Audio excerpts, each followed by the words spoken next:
राज्यसभा के कार्य एवं सत्ता। राज्यसभा के कार्य एवं सत्ताओं का वर्णन हम इस प्रकार कर सकते हैं। विधायी कार्य।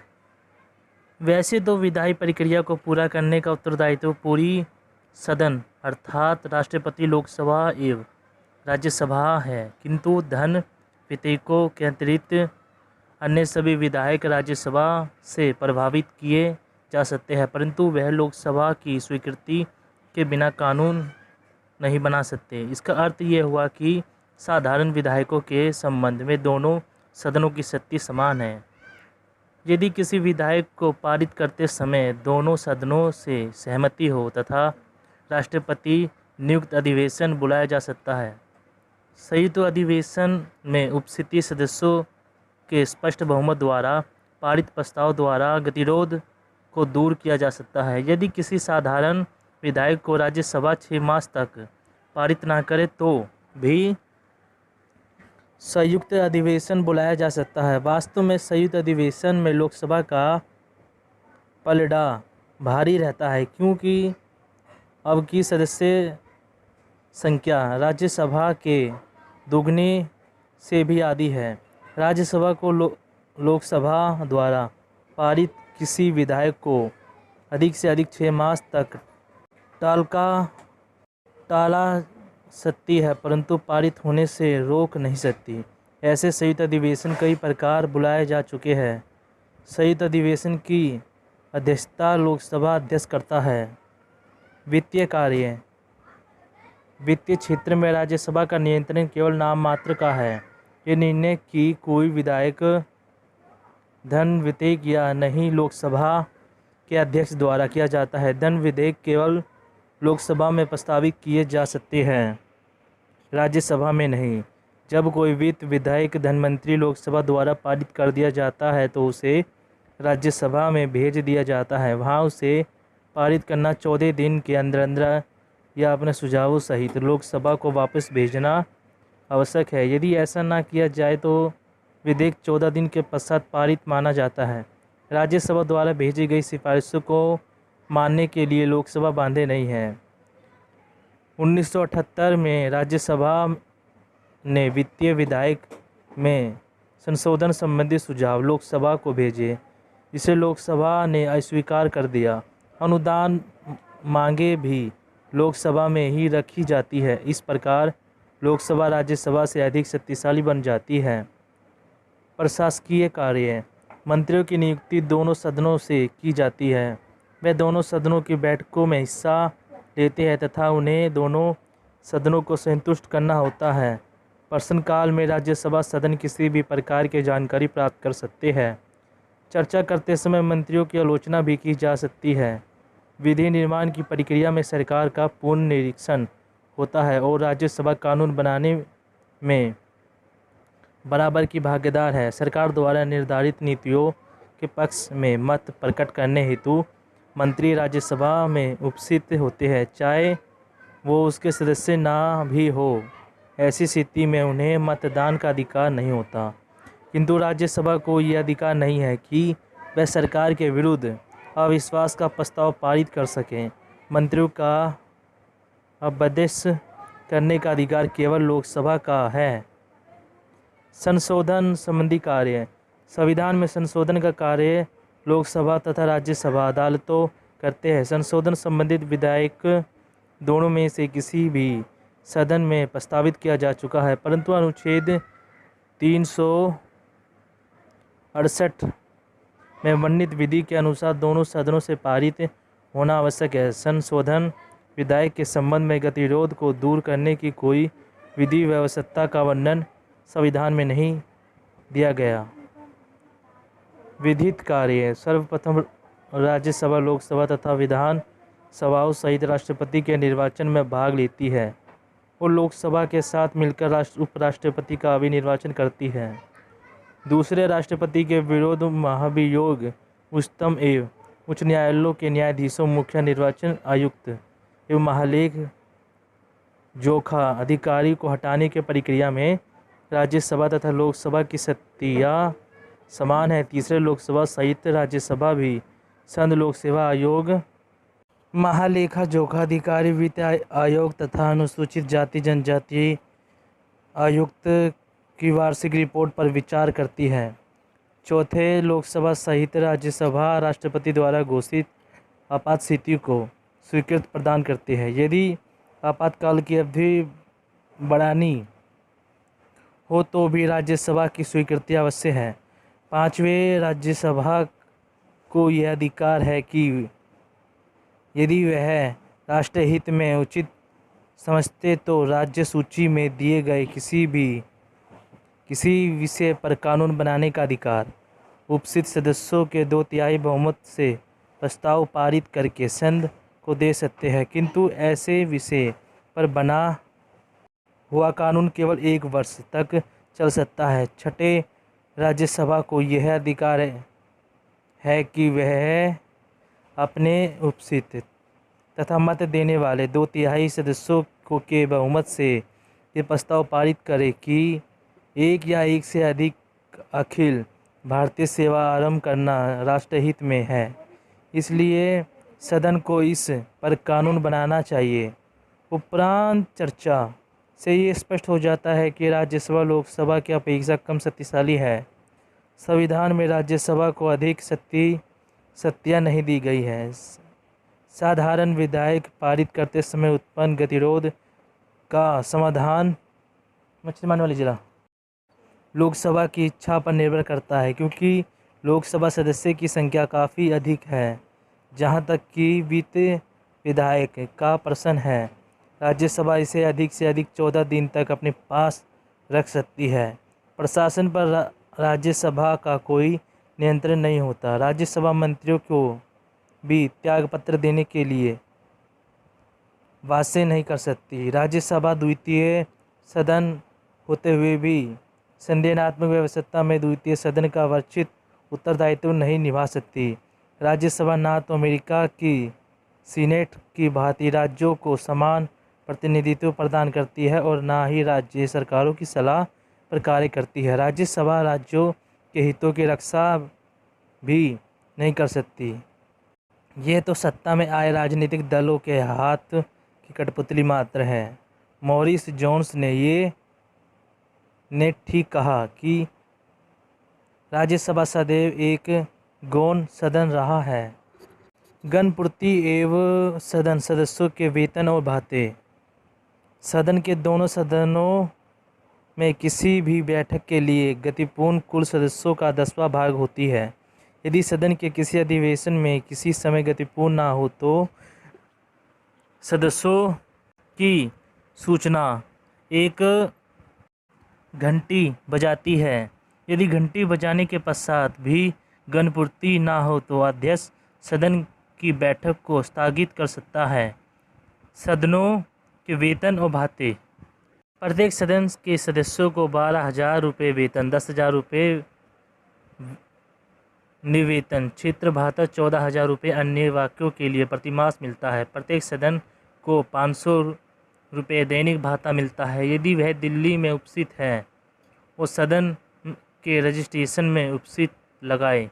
ये दैनिक भाता केवल अधिवेशन के दिनों में तथा सदनीय समितियों की बैठक के दिनों में ही दिया जाता है। अधिवेशन बैठक आरंभ होने से 3 दिन पूर्व तथा समाप्त होने के बाद के 3 दिन भी इस दैनिक भाते की गणना में शामिल किए जाते हैं। प्रत्येक सदन सदस्य को रेल द्वारा प्रथम श्रेणी से यात्रा करने तथा वर्ष में 32 बार वायुयान द्वारा यात्रा करने की सुविधा प्राप्त है। उनसे 2 निःशुल्क टेलीविज़न तथा 300 रुपये प्रतिमास बिजली पानी के बिल के लिए भी दिए जाते हैं। 4,000 की अवधि पूरा कर लेने पर सदस्यों को 3,000 रुपये प्रतिमास की पेंशन तथा प्रत्येक अतिरिक्त 1 वर्ष की अवधि के लिए 600 रुपये अतिरिक्त की राशि प्रति मास दी जाती है। भारत में एक स्थान से दूसरे स्थान तक कहीं भी वायुयान द्वारा जाने के लिए 32 निःशुल्क यात्राएं के अतिरिक्त यदि किसी सदन को अधिवेशन अथवा किसी समिति की बैठक के लिए वायुयान द्वारा यात्रा करनी पड़े तो उसे हवाई टिकट का सवाया 5/4 गुना यात्रा भत्ते के रूप में दिया जाता है। यदि वह यात्रा रेल द्वारा की जाए तो सदन सदस्यों को एक प्रथम श्रेणी तथा एक द्वितीय श्रेणी के रेल भाटे के समान भाता दिया जाता है, चाहे उसने यात्रा किसी भी श्रेणी से की हो ना की हो। सदन के प्रत्येक स्तर के लिए सदन सदस्य के पति या पत्नी के घर से दिल्ली तक आने जाने का रेल द्वारा वातानुकूल प्रथम श्रेणी का किराया मिलता है। निःशुल्क टेलीफोन की सुविधा के अंतर्गत प्राप्त 2 टेलीफोन में से प्रत्येक पर एक वर्ष में 50,000 बार निःशुल्क टेलीफोन करने की सुविधा प्राप्त है। एक टेलीफोन दिल्ली में तथा दूसरा सदस्य के निर्वाचन क्षेत्र में उपलब्ध कराया जाता है। इसके अलावा 50,000 कॉल इंटरनेट के लिए दिया गया है। लोकसभा तथा राज्यसभा के पारस्परिक संबंध। लोकसभा तथा राज्यसभा में विधेय सत्य समान है, फिर भी संविधान के अनुसार लोकसभा कई मसलों में राज्यसभा से अधिक शक्तिशाली है। प्रथम तो ये है कि केवल लोकसभा ही मंत्रिपरिषद पर नियंत्रण रख सकती है। चाहे मंत्री किसी भी सदन से क्यों ना हो, उन्हें दोनों सदनों की बैठक में भाग लेने का अधिकार है। दोनों सदनों में उनके कार्यों की आलोचना की जा सकती है, परंतु उनके विरोध अविश्वास का प्रस्ताव केवल लोकसभा ही पारित कर सकती है, राज्यसभा नहीं। वित्तीय मसलों में राज्यसभा का नियंत्रण बहुत ही कम है।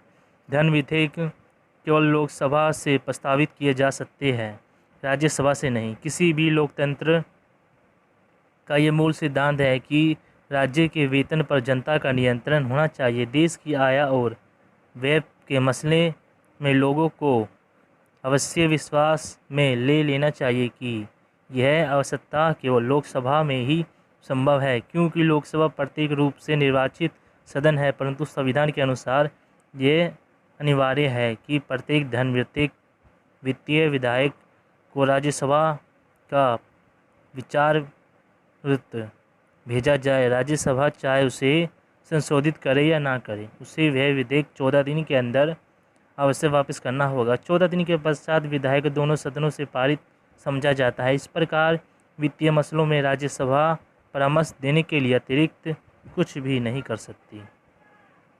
साधारण विधायक तथा संशोधन संबंधी विधायक के बारे में राज्यसभा की शक्ति लोकसभा के समान है। ऐसे विधायक सदन की किसी भी सदन से प्रस्तावित किए जा सकते हैं। लोकसभा द्वारा पारित किसी भी विधायक को राज्यसभा रद्द या अस्वीकार कर सकती है।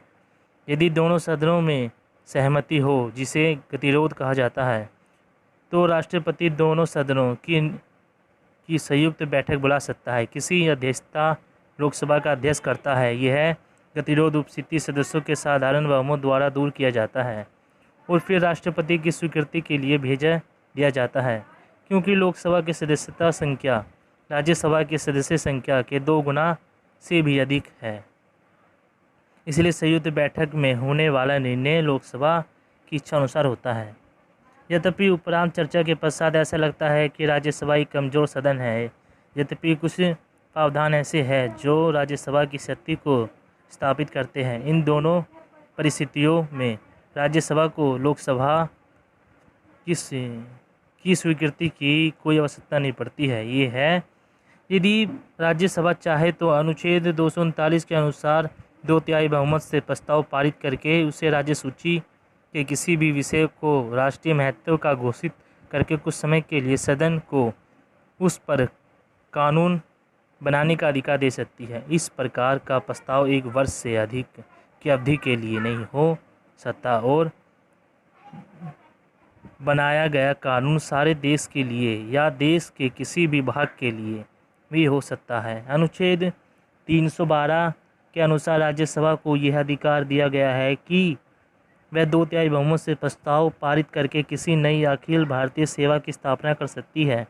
इस प्रकार का प्रस्ताव केवल राज्य या प्रस्तावित किया जा सकता है, लोकसभा से नहीं। इस प्रकार स्थापित की गई अखिल भारतीय सेवा केंद्र तथा राज्य दोनों के लिए होगी। इस प्रकार संविधान द्वारा राज्यसभा तथा लोकसभा दोनों को वित्तीय कार्यों के लिए समान शक्ति प्रदान की गई है। राज्यसभा को कुछ विशेष सत्ता भी प्रदान की गई है। तुलनात्मक दृष्टि से राज्यसभा छोटा सदन है जिससे वरिष्ठ सदस्य होते हैं और अधिक रचनात्मक चर्चा संभव है। इसके अतिरिक्त राज्यसभा के स्थायी सदन भी है। जब लोकसभा भंग कर दी जाती है, राज्यसभा जनमत को सजीव रखती है। इस बात से इनकार नहीं किया जा सकता कि राज्यसभा ने अपनी उपयोगिता प्रमाणित की है। राज्यसभा की सत्ता सीमित है तो भी राज्यसभा समय के साथ साथ अधिक उपयोगी एवं प्रभावशाली बनती जा रही है। आपने अनुभाग 12.5 में लोकसभा की सत्ता एवं कार्यों के बारे में तथा अनुभाग 12.8 में राज्यसभा की सत्ताओं के बारे में पढ़ा और इस अनुभाग में अपने सदन के दोनों सदनों के पारस्परिक संबंधों के बारे में अध्ययन किया। अब तो यह निर्णय लेने के योग्य हो गए होंगे कि सदन एक सामूहिक संस्था के रूप में क्या कार्य है और इसके दोनों सदनों अर्थात लोकसभा, राज्यसभा तथा लोकसभा के अलग अलग कार्य एवं सत्ता क्या है। संक्षेप में हम कह सकते हैं कि सदन के मुख्य कार्यों में शामिल है कानून बनाना, मंत्रिपरिषद पर नियंत्रण रखना, बजट प्रस्ताव को स्वीकार करना तथा देश के वित्त पर नियंत्रण रखना, राष्ट्रपति एवं उपराष्ट्रपति के निर्वाचन में भाग लेना, विशेष बहुमत द्वारा संविधान में संशोधन करना, राष्ट्रपति को महाभियोग द्वारा पदच्युत करना तथा विशेष प्रक्रिया द्वारा उपराष्ट्रपति, उच्चतम न्यायालय एवं उच्च न्यायालय के न्यायाधीश तथा भारत के मुख्य निर्वाचन आयुक्त को अपस्थ्य करना एवं राष्ट्रपति द्वारा घोषित आपात स्थिति को जारी रखने को स्वीकृति प्रदान करना। लोकसभा की विस्तृत सत्ताओं में शामिल है प्रधानमंत्री तथा उसकी मंत्रिपरिषद को विश्वास के प्रस्ताव को पारित कर सदस्यित करना, केंद्रीय सरकार के वित्तीय कार्यों पर प्रभावी नियंत्रण जैसे कि ऊपर कहा गया है। राज्यसभा राज्यसूची के विषय पर सदन द्वारा कानून बनाए जाने की सिफारिश कर सकती है और किसी नई अखिल भारतीय सेवा की स्थापना कर सकती है। इसके अतिरिक्त उपराष्ट्रपति के पदस्थ करने का प्रस्ताव भी केवल राज्यसभा से आरंभ हो सकता है और तब लोकसभा की स्वीकृति के लिए भेजा जाता है। सदन में कानून बनाने की प्रक्रिया। सदन संघ सूची तथा समवर्ती सूची में आने वाले सभी विषयों पर कानून बना सकता है। कुछ विशेष परिस्थितियों में यह राज्य सूची में आने वाले विषयों पर कानून बना सकती है। कहाँ बांधे देने योग्य बात यह है कि भारतीय सदन ब्रिटिश पार्लियामेंट की तरह संप्रभु नहीं है। भारतीय सदन की सत्ता सीमित है। हमारी सदन के कार्यों पर निर्णय नियंत्रण की व्यवस्था है। सदन का कोई भी कार्य जो संविधान की भावनाओं के अनुसार नहीं तो उसे न्यायपालिका द्वारा अवैध घोषित किया जा सकता है। इसलिए भारतीय सदन को संविधान द्वारा मर्यादा सीमाओं में कार्य करना पड़ता है। किसी भी प्रस्ताव को बांधे का रूप दिया जाता है, चाहे वह धन विधेयक हो या ना हो। धन विधेयक वित्त विधेयक का संबंध धन से या वित्तीय मसलों से होता है, जैसे कर लगाना, वर्तमान करों में परिवर्तन करना या उन्हें हटाना। सार्वजनिक क्षण वाक्य आदि गैर वित्तीय विधेयकों का समाधान जनता के सामने कल्याण से होता है। वित्तीय विधेयकों को केवल लोकसभा में ही आरंभ तथा प्रस्तावित किया जाता है। जब भी गैर वित्तीय या साधारण विधेयक दोनों से किसी भी सदन में प्रस्तावित किए जा सकते हैं। साधारण विधेयक की पुनर्स्थापना किसी मंत्री द्वारा किसी निजी सदस्य द्वारा की जा सकती है। मंत्री द्वारा रखा जाने वाले विधेयक सरकारी विधेयक कहलाता है और निजी सदस्य वाला गैर सरकारी विधेयक। इन दोनों प्रकार के विधेयकों को पारित करने का तरीका एक जैसा ही है। प्रत्येक विधेयक को निम्नलिखित से गुजरना पड़ता है। ये है प्रथम पठन या प्रथम वचन, द्वितीय गठन या द्वितीय वचन, समिति आवश्यकता, रिपोर्ट आवश्यकता, तृतीय पठक या तृतीय वचन। प्रथम वचन, इस अवस्था में बिल या विधेयक को प्रस्तावित किया जाता है और फिर बजट में छाप दिया जाता है।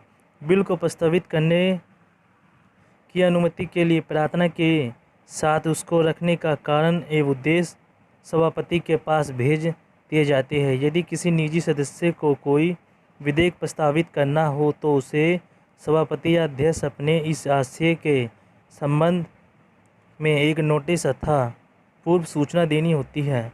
सदन में रखे जाने वाले प्रत्येक विधेयक का बजट में छपा जाना आवश्यक है। निश्चित तिथि को मंत्री या निजी सदस्य विधेयक को प्रस्तावित करने की अनुमति मांगता है तथा इसका शिक्षक पढ़ देता है। इस अवस्था में विधेयक पर कोई चर्चा नहीं होती, परंतु अध्यक्ष मतदान द्वारा सदन की राय जान लेता है। प्रायः सदन प्रस्तावित करने की स्वीकृति सामूहिक स्वर से देता है। कभी कभी विधेयक को प्रस्तावित करने का भी विरोध होता है। ऐसी स्थिति में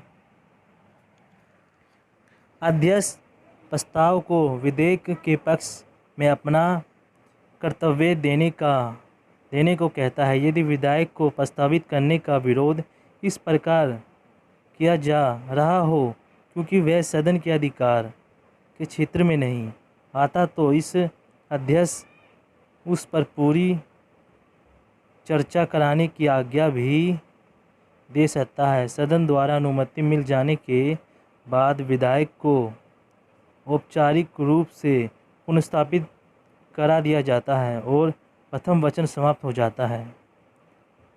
द्वितीय वचन द्वितीय अवस्था के दो भागों में बांटा जाता है। विधेयक के गुण दोष पर सामान्य रूप से प्रकाश डाला जाता है।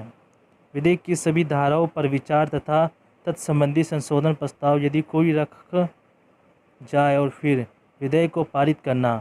सामान्य चर्चा के पश्चात प्रस्तावकर्ता मंत्री या सदस्य के लिए 4 विकल्प खुले हैं।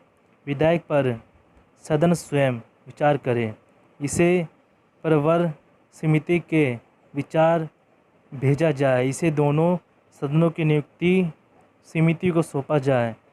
विधेयक जनता का दृष्टिकोण जानने के लिए जनमत संग्रह के लिए प्रस्तावित किया जाए। विधेयक पर तत्काल चर्चा केवल तभी होती है यदि विधेयक या तो परम वैश्विक अथवा पूर्णतः विवाद रहित हो।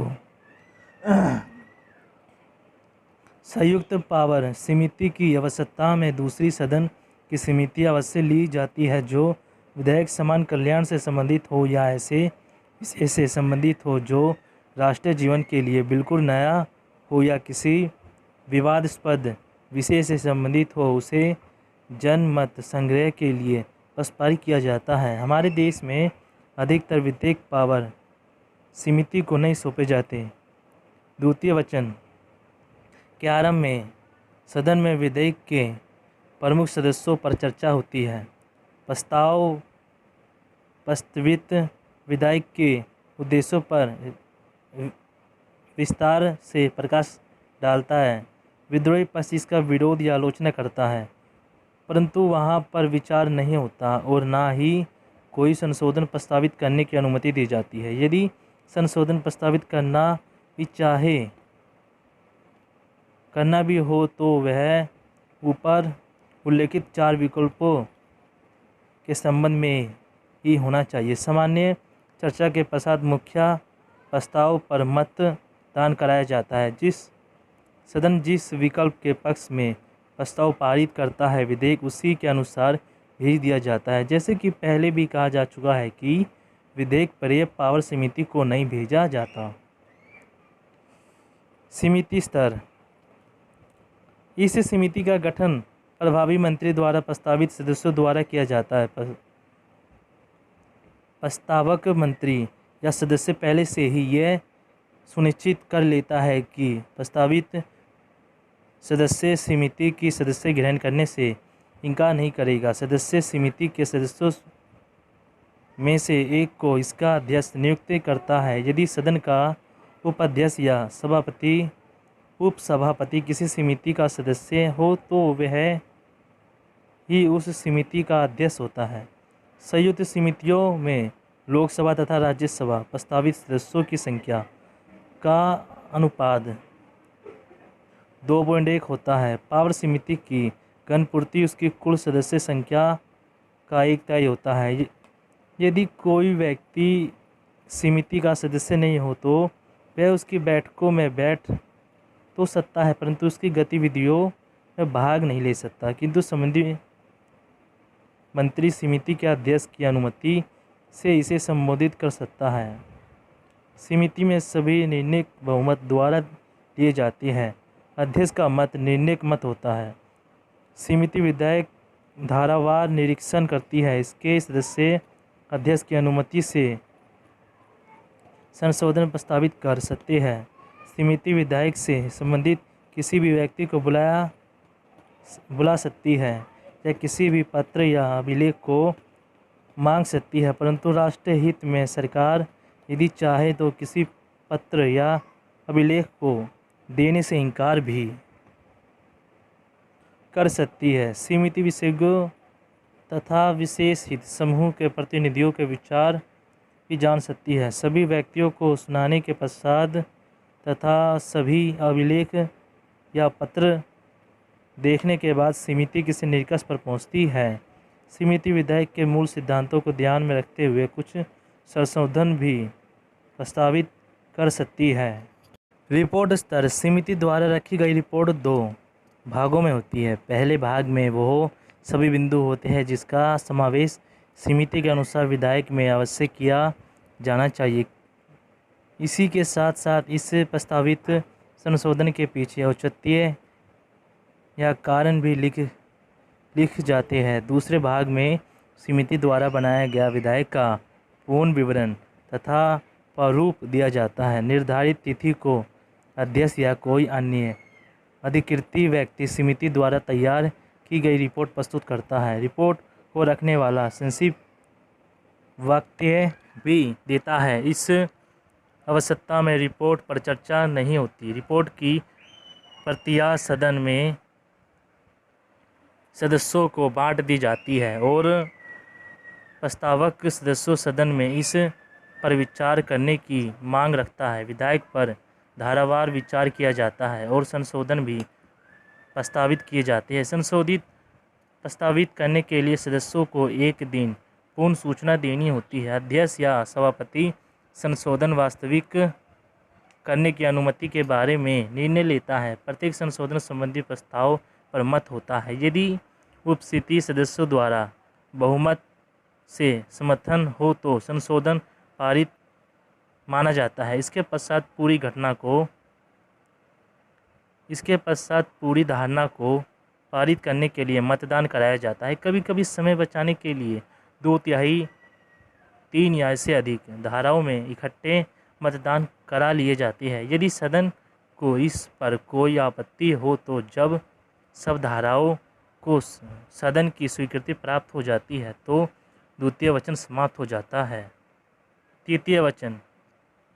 इस अवस्था में संबंधित मंत्री विधायक को पारित करने के लिए सदन से अनुरोध करता है। विधायक के संशोधित रूप पर विचार किया जाता है। इस अवस्था के बाद विवाद होने की आज्ञा दी जाती है, परंतु ये चर्चा केवल विधायक का विरोध या समर्थन करने तक ही सीमित होनी चाहिए। केवल मौखिक संशोधन रखे जा सकते हैं। यदि उपस्थित सदस्य बहुमत से पारित कर दे तो संशोधन स्वीकार कर लिया जाता है। तत्पश्चात संपूर्ण विधायक पर मतदान कराया जाता है। यदि उपस्थित सदस्य बहुमत से पक्ष में मत दे तो विधायक पारित हो जाता है। अब ये विधायक अध्यक्ष के हस्ताक्षर होने के पश्चात दूसरे सदन में भेज दिए जाते हैं, जहां इसे सभा पटल पर रखा जाता है। तत्पश्चात कोई भी सदस्य विधायक पर विचार करने का नोटिस दे सकता है। अब विधायक उन सब अवस्थाओं में से गुजरेगा जैसे कि पहले सदन में हुआ। यदि विधायक दूसरे सदन में भी पारित हो जाए तो पहले सदन में वापस भेज दिया जाता है, जहां से इस राष्ट्रपति की स्वीकृति के लिए भेज दिया जाता है। राष्ट्रपति या तो विधायक पर हस्ताक्षर कर अपनी स्वीकृति प्रदान करता है या विधायक अपने पास रख लेता है या विधायक पर पुनर्विचार करने के लिए सदन को वापस भेज देता है। परंतु यदि सदन के दोनों सदन पूर्ण विचार के पश्चात राष्ट्रपति द्वारा प्रस्तावित संशोधन को स्वीकार या अस्वीकार करके विधायक को पूर्ण पारित कर दे तो तब राष्ट्रपति को इस अपनी स्वीकृति प्रदान करनी ही पड़ती है। इस प्रकार ये विधायक कानून में परिणत हो जाता है। दोनों सदनों की सहमति की स्थिति में संयुक्त अधिवेशन। यदि द्वितीय सदन द्वारा प्रस्तावित कोई संशोधन प्रथम सदन को मान्य हो या प्रथम सदन कुछ और संशोधन प्रस्तावित करे जो द्वितीय सदन को मान्य ना हो, तो ऐसी स्थिति में राष्ट्रपति द्वारा सदनों का नियुक्त अधिवेशन बुलाता है। सभी संशोधित प्रस्ताव इस संयुक्त अधिवेशन में रखे जाते हैं। यदि अध्यक्ष उन्हें रखने की स्वीकृति प्रदान करें, ऐसा समय बचाने के लिए किया जाता है। यदि उपस्थिति सदस्य बहुमत से विधायक के प्रसाद में मत दे तो इसे पारित मान लिया जाता है और यह राष्ट्रपति की स्वीकृति के लिए भेज दिया जाता है। गैर सरकारी विधेयक जो विधायक मंत्रियों के अतिरिक्त किसी अन्य सदस्य द्वारा रखा जाता है, इसे अध्यक्ष द्वारा केवल गैर सरकारी सदस्यों के कार्यों के लिए निर्धारित दिनों पर ही स्वीकार किया जाता है, जो नियमानुसार एक शुक्रवार छोड़कर अगले शुक्रवार को होता है। छोड़े गए शुक्रवार गैर सरकारी संस्थाओं सदस्यों के संकल्पों के लिए रखे जाते हैं। सचिवालय में इन विधायकों की जांच पड़ताल करके सदस्यों को विधायक की रूपरेखा बनाने में सहायता की जाती है।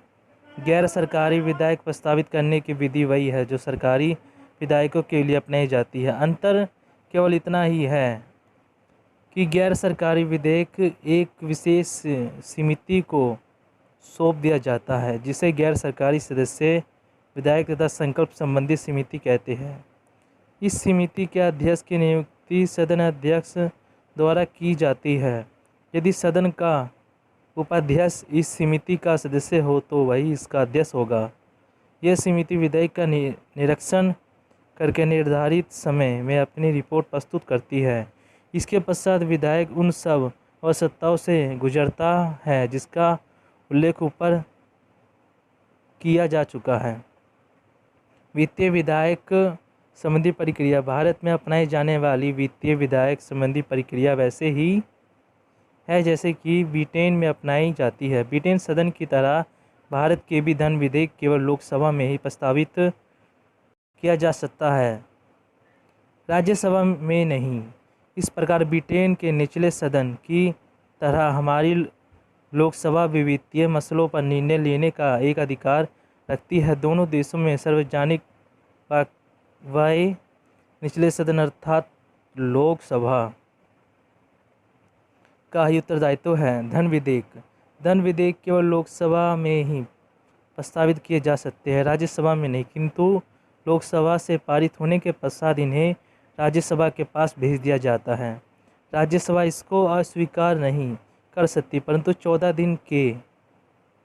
दिन तक अपने पास रख सकती है। 14 दिन के अंदर उसे अपनी सिफारिशों सहित या बिना सिफारिशों के वापस लोकसभा को भेजना होता है। इन सिफारिशों को मानना या ना मानना लोकसभा की इच्छा पर निर्भर करता है।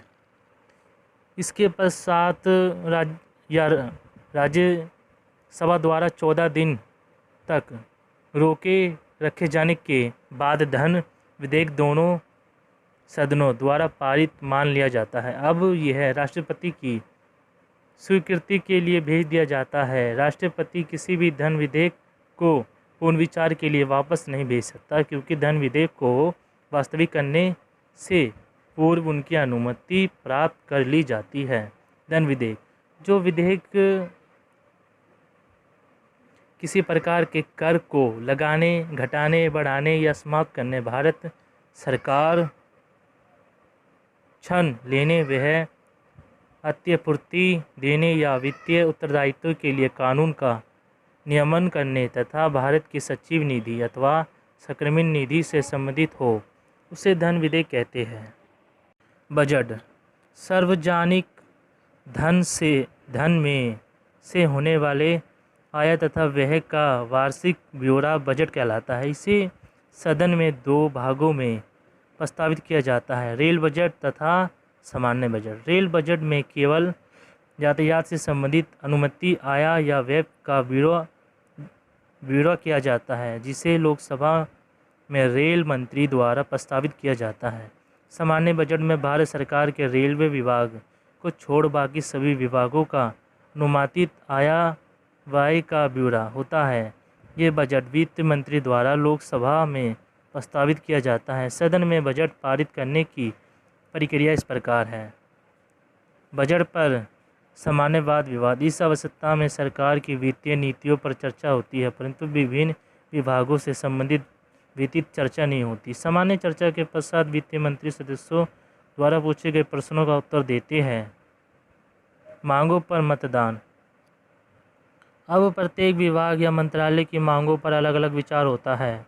सदन के नेता के परामर्श से अध्यक्ष किसी विशेष मांग पर या संपूर्ण वेब पर या बजट के किसी भाग पर विचार के लिए दिए जाने वाला समय निर्धारित करता है। मांगों में प्रत्येक विभाग द्वारा प्रस्तावित अनुदान तथा व्यय का ब्यौरा होता है। अनुदान मांग केवल सरकार द्वारा ही प्रस्तावित की जा सकती है, किसी गैर सरकारी सदस्य द्वारा नहीं, क्योंकि धन की आवश्यकता सरकार की होती है, किंतु गैर सरकारी सदस्य किसी वाक्य को समाप्त करने या कम करने का प्रस्ताव रख सकते हैं। कटौती के प्रस्ताव 2 प्रकार के होते हैं, आर्थिक कटौती एवं संकेतित कटौती। आर्थिक कटौती का उद्देश्य खर्चों में मितव्ययता है, जबकि संकेतित कटौती सरकार के विरुद्ध एक प्रकार का अविश्वास प्रस्ताव है, जिसके पारित हो जाने पर मंत्रिमंडल को त्यागपत्र देना पड़ता है। सदन में विचार के पश्चात विधेयक पर मतदान होता है और बहुमत से पारित कर दिया जाता है। वर्ष 1993-94 से आरंभ की गई एक नई व्यवस्था के अनुसार विभागीय पावर समितियां बनाई जाने लगी है। लोकसभा सभी मुख्य मंत्रालयों और विभागों के लिए समितियां स्थापित करती है। समितियों की सभी सिफारिश पर सदन में मत कराया जाता है। विनियोग विधेयक, संचित निधि से किए जाने वाले खर्च और अनुदान मांगों को मिलाकर एक विधेयक तैयार किया जाता है, जिसे विनियोग विधेयक कहा जाता है। इस विधेयक को बजट के साथ साथ लोकसभा में प्रस्तावित किया जाता है और पारित होने पर राज्यसभा के पास भेज देते हैं, जिसे 14 दिन के अंदर ये विधेयक लोकसभा को वापस भेजना होता है। अब यह राष्ट्रपति की स्वीकृति के लिए भेजा जाता है, जहां उसके हस्ताक्षर होने के पश्चात यह अधिनियम बन जाता है। वित्तीय विधेयक, सरकार द्वारा प्रस्तावित करों का समावेश जिस विधेयक में किया जाता है उसे वित्तीय विधेयक कहते हैं। बजट प्रस्तावित करने के साथ साथ वित्तीय विधेयक भी लोकसभा में प्रस्तावित किया जाता है और सदन द्वारा पारित करने से पूर्व पावर समिति को भी सौंपा जा सकता है, फिर उसे राज्यसभा के वापस भेज देते हैं, जहां से 14 दिन के अंदर वापस आना आवश्यक है। इस संबंध में लोकसभा का निर्णय अंतिम होता है। लेखा अनुदान, कई बार जब समय पर नया वित्त वर्ष आरंभ होने से पूर्व बजट पास नहीं हो पाता तो कुछ समय पर्याय 4 मास के लिए सदन सरकार को कुछ धनराशि व्यय करने की अनुमति दे देती है। इस प्रकार स्वीकृति धनराशि को लेखा अनुदान कहते हैं। सदन के सर्वोच्च तथा मूल ढांचे का सिद्धांत, भारतीय संविधान में संशोधन करने के अधिकार का प्रयोग लगभग 17 वर्ष तक हमारी सदन द्वारा निर्विरोध होता रहा। इन 17 वर्षों में कई महत्वपूर्ण संशोधन किए गए, परंतु 1967 में गोलकनाथ भवन पंजाब राज्य मुकदमे में सर्वोच्च न्यायालय ने अपने निर्णय में कहा कि सदन संविधान में ऐसा कोई संशोधन नहीं कर सकती जिससे नागरिकों के मूल अधिकारों का हनन होता ले। यह निर्णय संविधान के अनुच्छेद 13 की व्याख्या पर आधारित था, जिसे यह कहा गया कि ऐसा कोई भी कानून नहीं बनाया जा सकता जिससे मौलिक अधिकार का हनन होता हो। राजनीतिक क्षेत्रों में गोलकनाथ मुकदमे के इस निर्णय की कटु आलोचना इस प्रकार का, क्योंकि यह सदन की शक्ति को सीमित करता है। सदन के सभी वर्ग ये चाहते थे कि सदन की सीमित शक्तियाँ उन्हें पुनः लौटा दी जाए। 1971 में 24वें संशोधन के माध्यम से सदन की ये असीम शक्तियाँ उसे उल्टा दी गई, इस प्रकार लौटा दी गई। इस प्रकार सदन की सर्वोच्च एक बार पुनः स्थापित कर दी गई। 2 वर्ष पश्चात 1973 में सदन की सर्वोच्च को पूर्ण चुनौती दी गई। केशव नंदन भारतीय भवन केरल राज्य नामक मुकदमे में निर्णय देते समय सर्वोच्च न्यायालय के 6 न्यायाधीशों ने कहा था कि सदन सर्वोच्च है और किसी भी संशोधन को करने में समर्थ है, परंतु 13 में से बाकी 7 न्यायाधीश इस तथ्य से सहमत नहीं थे। इसमें से एक न्यायमूर्ति HR खन्ना, जिन्होंने संविधान के मूल ढांचे की ओर हमारा ध्यान दिलाया, बहुत द्वारा पारित इस निर्णय में कहा गया कि यह ठीक है कि सदन के पास संविधान में संशोधन करने की असीम शक्तियाँ हैं, परंतु यह संविधान के मूल ढांचे में कोई परिवर्तन नहीं कर सकती। सदन की संशोधन संबंधी शक्तियों से संबंधित इस विवाद ने एक रोचक रूप धारण कर लिया। न्यायमूर्ति खन्ना ने यह स्वीकार किया कि यद्यपि सदन के पास संविधान में संशोधन करने की शक्ति है, पर वह अपनी इस शक्ति के माध्यम से संशोधन करके संविधान को नष्ट नहीं कर सकती। न्यायमूर्ति HR खन्ना का दृष्टिकोण यह था कि हमारे संविधान में ऐसा कोई आवश्यकता नहीं जिसके अनुसार वर्तमान संविधान का एक स्थान कोई नया संविधान ले सके, और फिर भी यह आवश्यक भी नहीं। प्रत्येक व्यक्ति में अपने ही नाश के लिए व्यवस्था हो। अंतिम सर्वोच्च सत्ता जनता में निहित है। यदि किसी समय देश यह अनुभव करे कि उसे नए संविधान की आवश्यकता है, तो सदन के स्थान पर नई संविधान सभा बनाकर नया संविधान बनाया जा सकता है। सर्वोच्च न्यायालय के इस दृष्टिकोण का समर्थन NA पलखीवार, कोकेर तथा SP सांडे के अतिरिक्त कई अन्य लोगों ने भी किया है। श्री सांडे का ये मत है कि संविधान में संशोधन करके किसी भी राजनीतिक व्यवस्था के समूल नष्ट नहीं किया जा सकता। संशोधन का उद्देश्य परिवर्तन लाना होता है, न कि उसे नष्ट करना। मूल ढांचे का सिद्धांत इन्हीं तथ्यों पर आधारित है। मूल ढांचे की अवधारणा के आलोचकों का कहना है कि संविधान निर्माताओं ने ऐसी किसी धारणा के बारे में सोचा भी नहीं था। यह तो केवल सर्वोच्च न्यायालय के न्यायाधीशों के मानसिक की उपज है।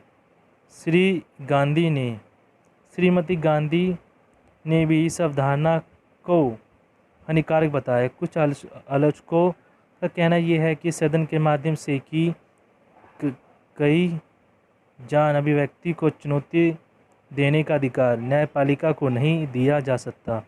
ये भी कहा गया कि मूल ढांचे जैसे कोई भी व्यवस्था अनुच्छेद 368 में नहीं दी गई है। इस अनुच्छेद में संविधान में संशोधन संबंधी प्रक्रिया का विवरण दिया गया है। आलोचकों का मत ये भी है कि वर्तमान पीढ़ी संविधान के मूल ढांचे के नाम पर भावी पीढ़ी को नहीं बांध सकती। वास्तव में न्यायालय ने इस बात की व्याख्या कहीं भी नहीं की कि इस मूल ढांचे का अर्थ क्या है। नेहरू जी ने एक बार कहा था कि यदि संविधान कठोर एवं स्थायी बना दिया जाए तो देश की प्रकृति को विराम लग जाएगा।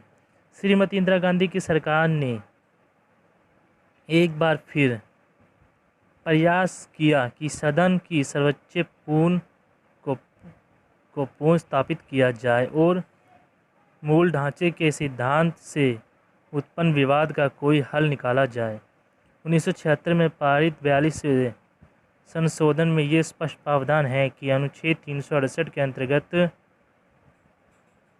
भविष्य में किए जाने वाले संशोधन अंतिम तौर पर मान्य होंगे। किसी भी न्यायालय में उनकी वैधता को चुनौती नहीं दी जा सकती। इस प्रकार संविधान में संशोधन संबंधी सदन की शक्ति की सर्वोच्च पुनः स्थापित कर दी गई है।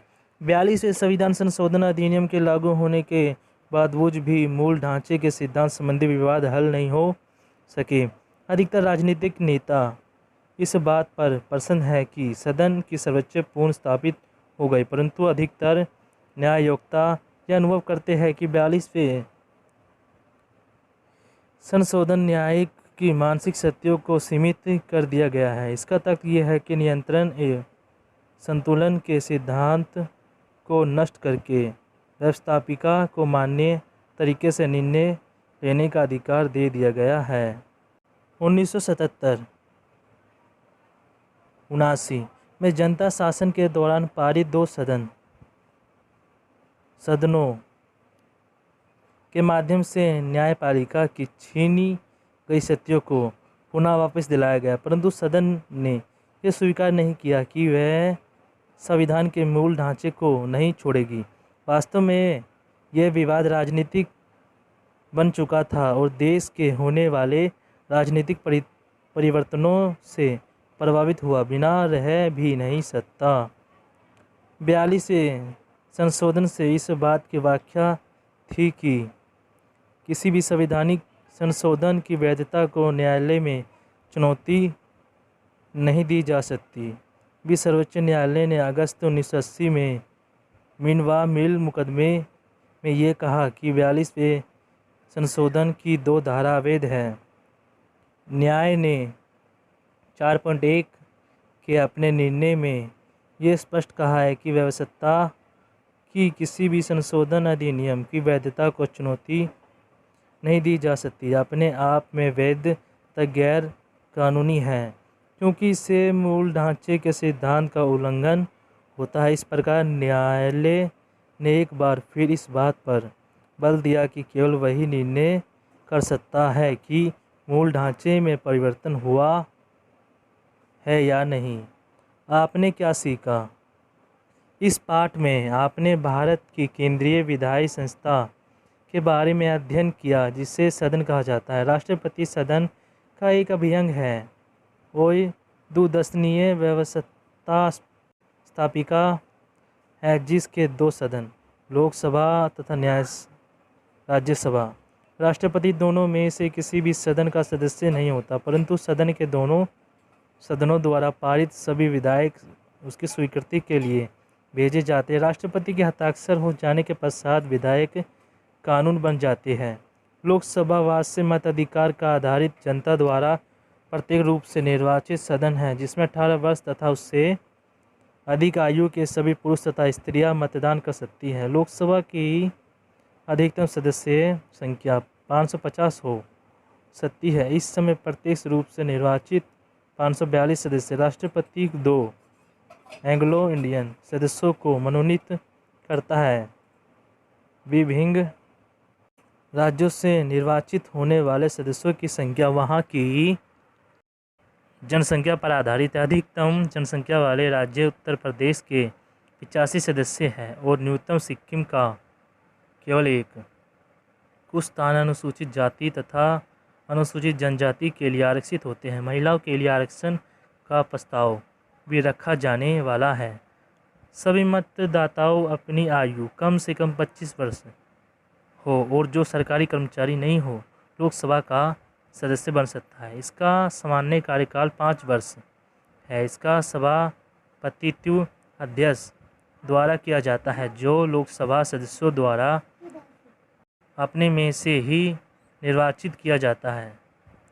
राज्यसभा राज्यों की प्रतिनिधि सभा है। इसकी अधिकतम सदस्य संख्या 550 हो सकती है। इसमें 12 सदस्य राष्ट्रपति द्वारा मनोनीत किए जाते हैं। ये सदस्य विभिन्न सदस्यों में व्याख्याति प्राप्त नागरिक होते हैं। बाकी के 338 सदस्यों राज्यों की विधानसभाओं द्वारा अप्रत्यक्ष निर्वाचित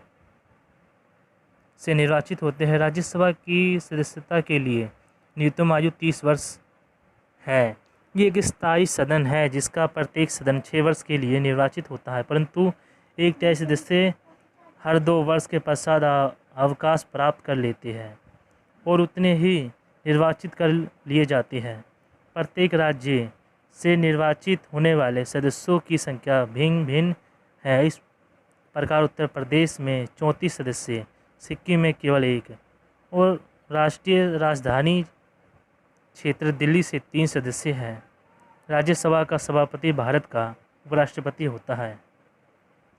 सदन अनेक कार्य करती है। ये सदन सूची एक संबंधित सूची में आने वाले विषयों पर कानून बनाती है। कुछ विशेष परिस्थितियों में यह स्थायी तौर पर राज्य सूची के विषयों पर कानून बनाती है। राज्य देश का वार्षिक बजट पारित करती है और कर लगाने तथा व्यय करने की भी अनुमति देती है।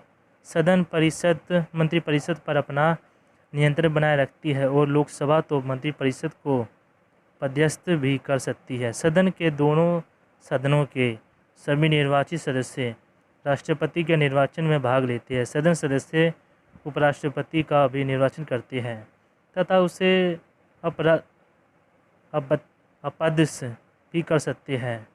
राष्ट्रपति पर महाभियोग चलाना सर्वोच्च न्यायालय तथा उच्च न्यायालय के न्यायाधीशों के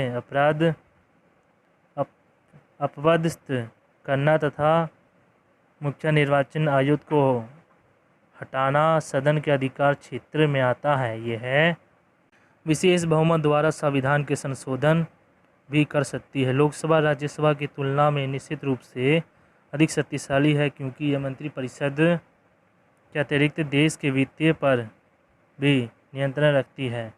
आपने ये भी पढ़ा कि 2 प्रकार के होते हैं, वे है धन विधेयक और साधारण विधेयक। धन विधेयक केवल लोकसभाओं में ही प्रस्तावित किए जा सकते हैं, इसलिए पहले इसे लोकसभा पारित करती है। साधारण विधेयक दोनों में से किसी भी सदन में प्रस्तावित किया जा सकता है तथा दोनों सदनों से पारित होना आवश्यक है। गतिरोध या असहमति की आवश्यकता में संयुक्त अधिवेशन बुलाया जाता है और वही विधेयक के बारे में निर्णय लिया जाता है। कानून बनाने की प्रक्रिया के अंतर्गत प्रत्येक विधेयक के 3 वचन होते हैं। कुछ परिस्थितियों के दूसरे वचन के सामान्य चर्चा के बाद विधेयक पावर समिति को भेज दिया जाता है।